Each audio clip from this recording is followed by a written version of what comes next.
Join TSN's Gord Miller and Pierre Maguire for up to the second coverage of the chase for the Stanley Cup. Molson, that's hockey, rolling through the playoffs on TSN. Richmond International Raceway, Tony Stewart with a 1-second lead on Rusty Wallace and Ricky Rudd. Only 3 top 10s in 10 races for Tony Stewart. But they've all come here recently, and that team is just getting back in form to do what they did last year, win a lot of races. This race car was one of the first short track cars that they built for Tony Stewart. They've kind of deemed it as their Richmond-Martinsville car. He won his first race, Winston Cup race here at Richmond in this car, won Martinsville with it, sat on the pole at Martinsville. They keep talking about building a new car, but say, hey, we like this car. It works good for us. On Fox tracks, that gap is maintaining pretty constant, right around 1 second. Stewart pulls out a little advantage down that straightaway, and Rusty tries to close it back up in the corner. And on the stopwatch right now, Stewart's about a 10th quicker each lap than Rusty, as long as they're in clear traffic with no lap cars to deal with. And see, this is what I was talking about, getting when you get the track slips up on you. Now, Rusty was happy with his car, but all of a sudden here comes Tony Stewart, and when Rusty had to go the speed that Tony Stewart's going, his car's not as good as it was. Every time something like that, you got to always be planning ahead about how I'm going to make my car better.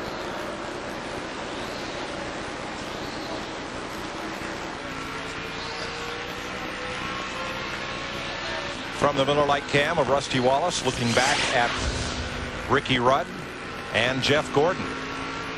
And I believe Ricky Rudd is basically, he and Jeff Gordon are kind of into cruise mode. They got the leaders in sight. They're not really pressing anything too hard. They're not being challenged from the rear. I think they're just kind of sitting there thinking about the big picture. Next car behind them is Johnny Benson, then Steve Park, Mark Martin, and Dale Jarrett. Pretty well spaced out. And by the way, tonight the big picture has black and white checkers all over. That's the picture of the night. The bigger picture is got a big Winston Cup trophy in front of it. Good line there, good line. We'll update you on Jeremy Mayfield. They've gotten his car back out there. They changed the transmission. Appeared that's maybe what was leaking. Changed the transmission in 40 laps. That's a pretty quick transmission change.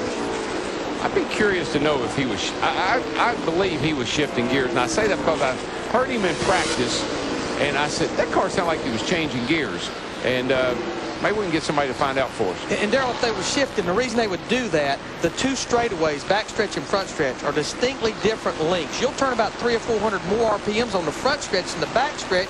So possibly, you know, will they take advantage of a little lower gear? You run high gear all the way around here, but pull it back to 3rd gear to get you down that back stretch where you'll turn less RPMs if you stayed in high gear. Yeah, you need a 529 down that little short back straightaway, 529 gear ratio. Then you need about a 514 down this front, and that's what you can do with an overdrive transmission. Take it back to 6th place here. Steve Park and Mark Martin continue to go at it. From the Pfizer cam on board Mark Martin's Jack Roush number 6. And if they were shifting, Darrell, one of the downsides to that, when you're shifting, you're building a lot more heat in the transmission. Yeah, that could have been the problem. I don't know if anybody's ever tried that here, but I never knew anybody had ever tried it at Pocono either until somebody won a race doing that.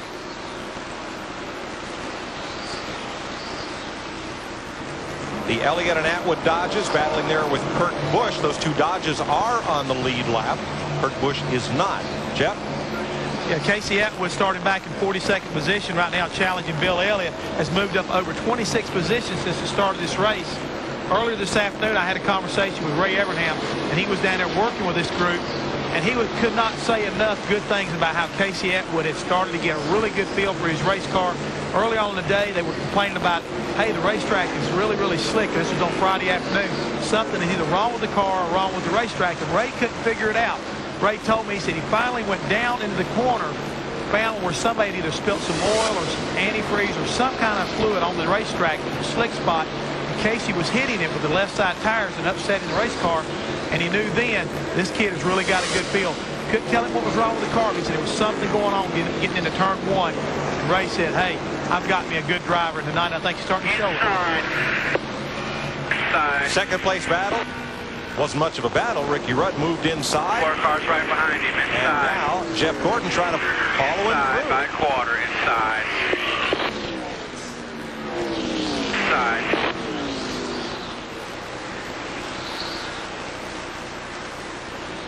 Now, say not much of a battle, Darrell, but it's not as if Rusty couldn't have fought him for that position if he wanted to.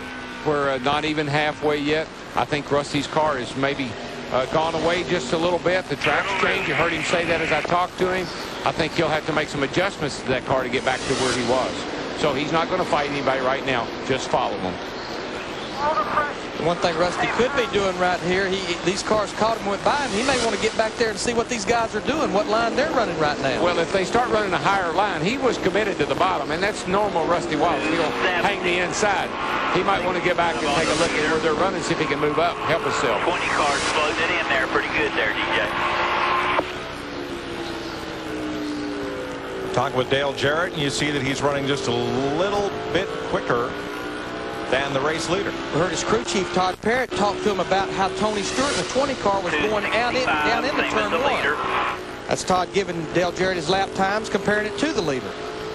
How important is that, Darrell, to a driver to know how fast he's running compared to the leader? Oh, it means everything. Of course, I always like to use the start-finish line as my reference point to tell me the leader's at the line now, then I know how far behind I am. And then I got to have my lap times. I got to have them every lap, particularly on a track like this where you're always moving around looking for a better place to run. So that's very, very critical to a driver. Tony Stewart now leading by 3 seconds over Ricky Rudd. There's his teammate Bobby Labonte, who is ninth. Dick? Well, Tony Stewart indeed is leading this race, and it's a very different strategy for Stewart and his teammate. To begin with, they can't run the same setup successfully here at Richmond, so spring shocks and so forth differ. But Labonte has a very curious strategy. He is talking to his spotter about his brakes, and he wants to know if they ever show glowing. So far, they have not. As Stewart goes into the first turn, his brakes glow red. As Labonte goes in, his do not. Matt? And Dick, Tony Stewart talked to his spotter, Mark Robertson, about the same exact thing. He says, keep an eye on my brakes. If they look like they're too orange, let me know, and I will change how I enter the corner to try to be a little easier on my brakes. Using the nighttime to advantage. Well, that's the whole thing. A driver has to know. He doesn't realize how much he's using those brakes until somebody, either the brake dust out of the wheels when they change tires on a pit stop, that's always a good indicator. But here tonight, it's the heat, the glow. 22 laps to halfway in the Pontiac Excitement 400 at Richmond International Raceway. Stewart leading Rudd, Gordon, and Wallace. At Bombardier, the spirit of innovation stops at nothing. Our Trackster ATV, named ATV of the Year, is equipped with a Viscolock all-time four-wheel drive system, optimizing traction while allowing easy steering. A unique Bombardier technology. Buy a Trackster automatic, semi-automatic, or foot shift with a 500cc Rotax engine starting at only $189 per month, or get up to $400 in special offers. Bombardier ATVs, engineered with you in mind. Hurry in and see your authorized Bombardier ATV dealer for details.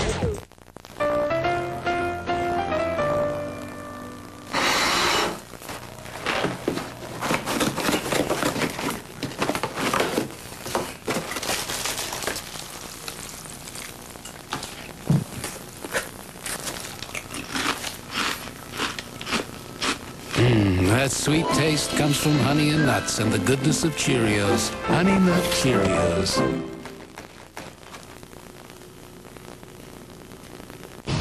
Sunday mornings, join the team of John Wells and company and get all the extra sports news and information from here in Canada and around the world. Insight, analysis, commentary, and compelling features about subjects that matter to dedicated sports fans.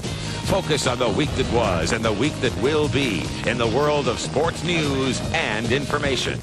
Sports Desk Extra with John Wells, Sundays on TSN. I've come around, guys. I think I'm doing better. John, you're doing a little better, but the Hawks aren't even in the playoffs. Playoffs? What? See, you got to get with the program. We're with the program. You need some Bob. Bob. Let Bob help you. Bob? Mackenzie. One game at a time. Yes! Bob. Need help with the playoffs? Bob McKenzie, your hockey playoff insider. Go Flames! Join TSN's Gord Miller and Pierre Maguire for up to the second coverage of the chase for the Stanley Cup. Molson, that's hockey, rolling through the playoffs on TSN. Tony Stewart has opened up his advantage on Ricky Rudd now to 2.7 seconds. Gordon hanging tightly on to Rudd, second and third. 15 laps to halfway. And Rusty's falling back there. You see Johnny Benson's in hot pursuit of him, and that's just how quickly things can change on a track like this. But Darrell, yeah, the racetrack's changing because probably the sealer. Another factor we hadn't talked about it. We started this race, the track temperature was 95 degrees. Now it has cooled down to 85 degrees. That's quite a change in track temperature. Oh, yeah. Still on the lead lap, battling for 16th place, Bill Elliott and Kenny Schrader. There you see a little difference in the air temperature, but the big difference is that 9 or 10 degree swing in the track temperature will tighten the racetrack up. Yeah, that's just, it's like anything else. It's good for everything. Makes the track better. Car runs a little cooler. Some of these hot brake rotors will get a little cooler. Water temperature, all those temperatures will go down. It's easier on the driver. These race cars are just like people. They respond to the ambient temperature, what's going on around them. Matter of fact, that's why we give them names, just like we know them personally. Well, we do know them personally. Why y'all look at me like that? You talk to them all the time, don't you? Talk to them all night long. Talk about them? Yeah. Show you the difference in the two straightaways here. The front straightaway where Tony's going by now. Here he comes down into turn 1. 42, about 142 mile an hour down into that corner. He's going to come off of turn 2 here up onto this real short back straightaway. Now here he comes down the back, 24, 33, 34. About 10 mile an hour difference because of the difference in the length of the two straightaways. About 10 miles an hour difference, probably about 300 RPMs difference. And that's why we thought maybe that somebody like maybe Jeremy Mayfield was trying to shift gears to maintain that good speed. And Stewart's corner entry speed, his peak speed at the end of the straightaway, is 1 to 2 miles an hour faster than Ricky Rudd and Jeff Gordon. That's why he's just eking away bit by bit. It is, but it's also why his brake rotors are a little redder than theirs too.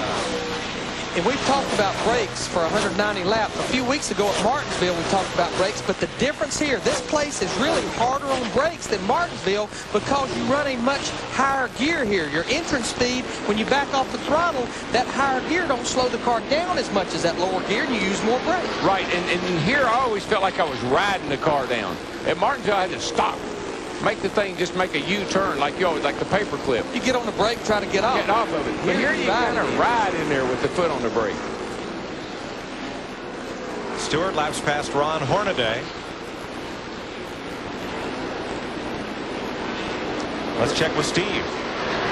Hey, Mike, with heavy braking, one byproduct is lots of brake dust. Mark Armstrong is the tire changer on the 99, the front tire changer. He's got a light attached to his glove, powered by 3 9-volt batteries, and Mark's nickname is Hollywood. So down here, he's got lights, camera, and action on pit road. I think they ought to call him E.T. You know, they call him Hollywood. He needs to get up in that hotel with Hammond and Chris Myers. Boy, don't let Hammond hear you say that. It'd be hot. Guys, I got news for you. There's plenty of room for all you guys. Bring it on down. Wait a minute. You got the no vacancy sign out. How can there be room for us? Don't worry, I'll make room.